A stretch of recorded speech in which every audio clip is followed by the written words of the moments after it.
Pardon, monsieur le député Schellenberger, je me suis arrêté à la phrase où vous avez dit « Nous, les Républicains, nous avons toujours pris les mesures qui visaient à protéger les Français ». Du coup, je me suis dit, est-ce que c'est le même député Schellenberger qui a voté contre le pass sanitaire ?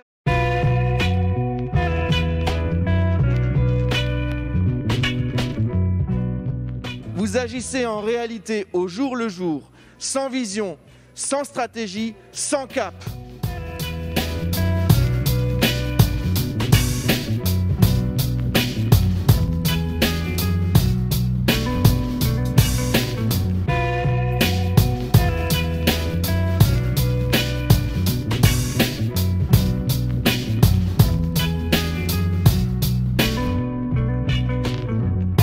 Continue avec votre imprécision face à cette nouvelle vague qui se profile, mais que vous jugiez pourtant improbable il y a quelques semaines.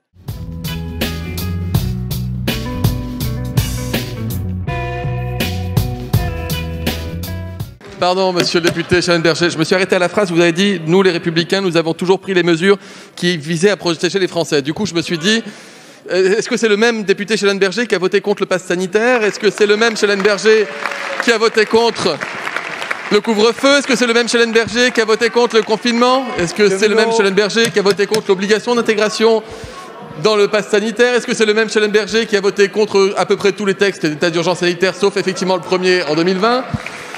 Peut-être que le temps passe, monsieur le député, mais figurez-vous que j'ai de la mémoire, les Français aussi, et les tablettes de la République, monsieur le président de l'Assemblée nationale, gardent évidemment public le vote de l'ensemble des parlementaires, y compris le vôtre.